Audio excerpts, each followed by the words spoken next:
fought this referendum. I won't be changing my mind again, I can promise you.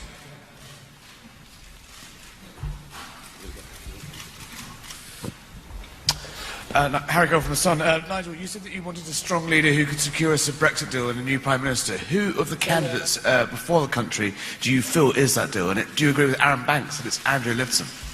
Yeah, I'm not related to Aaron Banks. I'm not in a civil partnership with him or anything like that. Aaron has supported UKIP, but he's supported many Eurosceptic causes. And indeed, he's one of the great heroes of this movement. But he speaks for himself, and I speak for myself. I think we have to have a Brexit Prime Minister, that we have to have somebody who's bold, who's got vision. This is a big moment in the history of this country. As I see it, there are 3 candidates that supported the Brexit campaign, and I'm not going to damn any one of them by offering my support at this moment in time. But I want it very much to be one of the 3. This is not a moment for business as usual. This is a moment, for radical leadership, for inspiration, and to take advantage, as I've said, of these unbelievable global opportunities that are there before us. Yes, sir. Hi Nigel, Owen Bennett here, Huffington Post. Am I right in thinking that you are therefore going to leave politics? You're not going to form a new party with Aaron Banks or any other sort of people of Eurosceptic persuasion?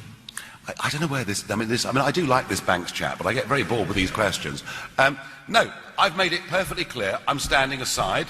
I will see out my time in the European Parliament. I will go on co-leading that group in the European Parliament, and I will watch very carefully and very closely, once Article 50, has been triggered, how those negotiations go. And I will continue to support UKIP, a party that, as I said, is in a very good position. We're in a very strong position, a sound position, 1 or 2 reforms that need making, 1 or 2 steps up the party needs. But no, I will go on supporting UKIP, supporting the leadership, and let's see what happens.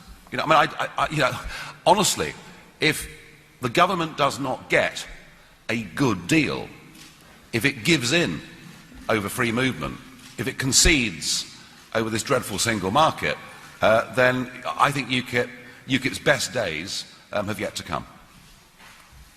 Yes, Gary. Thanks very much. Notwithstanding what you said in answer to the other question about candidates for the Tory leadership, do you see the potential for closer cooperation, wherever that goes, with a Conservative Party that's led by someone you find acceptable over time? Could we be moving in that direction? You don't rule it out?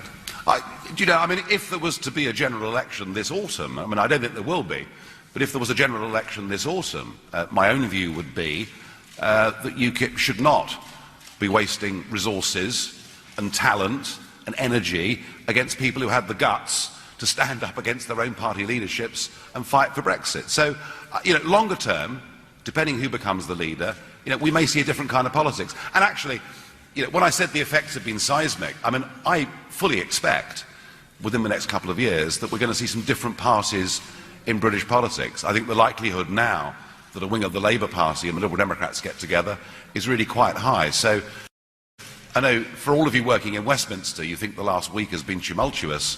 I suspect there's quite a lot more to come. Yes, sir. Thank you. Ben Wright from the BBC. Mr Farage, what sort of role do you envisage UKIP having precisely within the negotiations? Do you think you have to be part of the negotiation team with the EU? And what did you make of Philip Hammond's view this morning that in the end there will have to be some sort of concession on the free movement issue for any sort of access to the single market? Okay.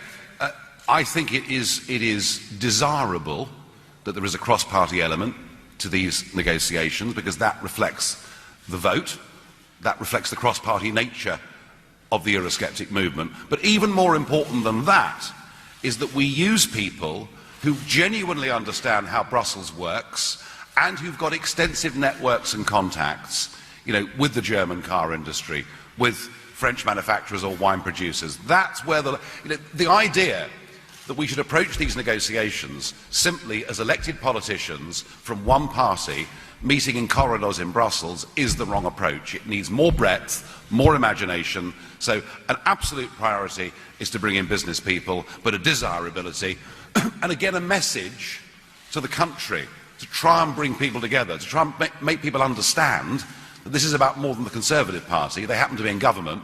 It's about our country choosing a new course. And, look, I have no idea whether they want to ask me or anybody else in UKIP to be part of this. But we do actually, as a party, have some good knowledge of how Brussels works, and we've got some pretty senior business figures amongst our supporters.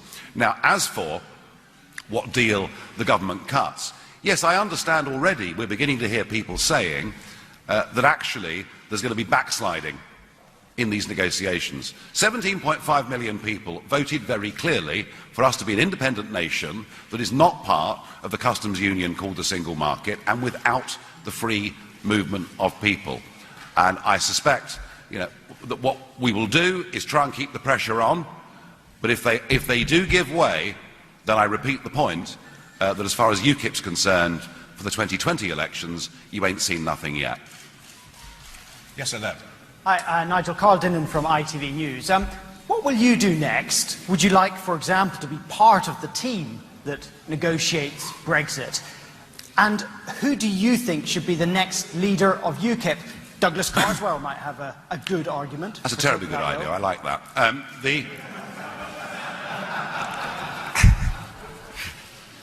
Look, I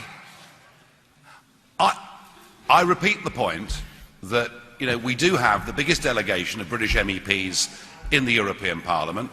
We will necessarily be a part of this process, whether it's formally or informally, because much of what is discussed will get debated and voted on in the European Parliament. So we'll do that.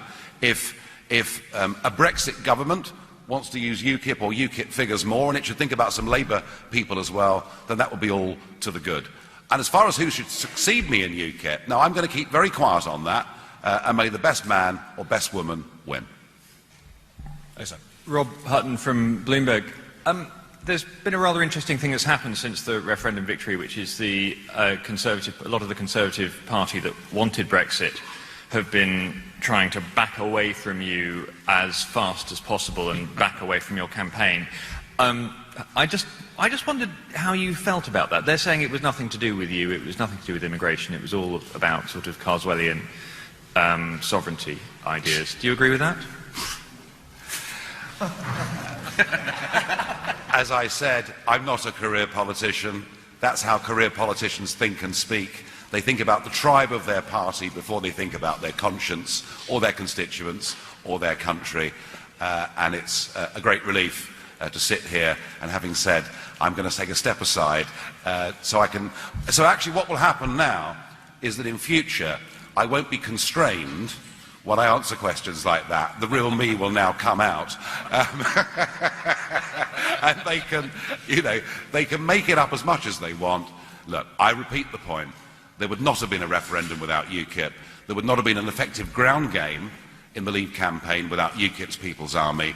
And unless we'd taken on some of those issues that many in Westminster or at smart dinner parties in Notting Hill find a little bit tricky, unless we'd taken those on, we would not have got those non-voters to turn out, and that's what made the difference and got us over the line. Yes, sir. Sorry, behind you. Nigel, you've still got, it's Jim Waterson from BuzzFeed News, you've still got at least 2 years to serve as an MEP. Do you intend to serve that out in full and to take part in European proceedings?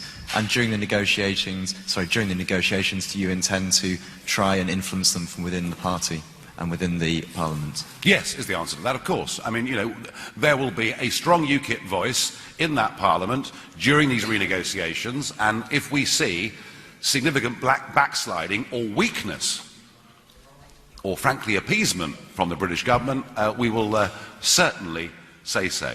And are we going to see out 2 years? Well, I very much hope that the next Prime Minister is somebody who intends to roll their sleeves up and complete the job well within 2 years. And then we will have been, the UKIPers will have been the turkeys that voted for Christmas.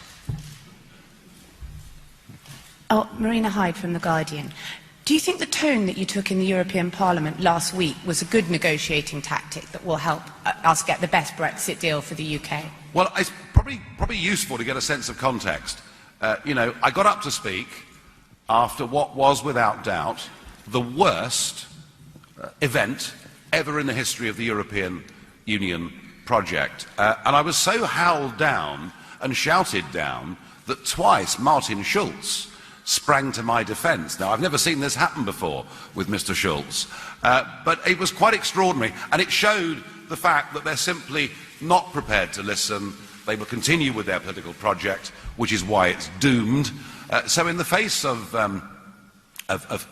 many catcalls and a huge amount of abuse, they got just a tiny little piece of my mind back. And actually, how should we negotiate? Well, all I will say is that if we start to be weak, if we start to concede in these negotiations, we will get a rotten Prime Minister that recognises that actually we've got the trump cards. And we've got the trump cards because we buy a damn sight more from them, you know, than they do from us, and that the opportunity for Brexit actually comes before the German elections and before the French elections. So we need to stand up for ourselves. And some of the arguments I'm hearing, you know, we can't get access to the single market unless we're members of that single market. And just looking at the figures yesterday, I mean, something like nearly 1.5 trillion euros worth of goods were sold into the Eurozone last year by countries that haven't even got a trade deal. So let's recognise the strength of our negotiating position. Yes, sir. Andrew Sinclair, BBC East. If we're now going to hear from the real you, can I ask you, what have you made of the various attempts to try to unseat you in the past, and will you now bury the hatchet with Douglas Carswell? I'll bury the hatchet with anybody. You know, I mean, look, when you lead a political party, and I've been doing this for quite a long time, you know, you necessarily make decisions along the way that not everybody is happy with. You know, your style will not suit everybody. But, you know, I've no desire to do anything other than to fully support the aims of UKIP and the next leader. And as I won't be the person making all the decisions, there'll be less room for falling out with people as well. Well, it may well be. I mean, get down to the bookies if you want, but I wouldn't put too much in it myself if I were you. Thank you. I'm Ben Glaze, Daily Mirror. Can I just ask what conversations, if any, you've had with either Andrea Leadsom or with Aaron Banks about the Tory leadership? And also, just to be clear, are you putting yourself forward to be a member of the team negotiating Brexit in Brussels? No, I'm not putting myself forward. You know, I mean, I did spend 20 years in business. I have spent quite a lot of time in Brussels. I might have something to give if they want it. If they don't, that's fine. All right? And as for who I'm speaking to, I mean, I do speak to Mr. Banks quite regularly, but I repeat the point. You know, I don't do everything he suggests.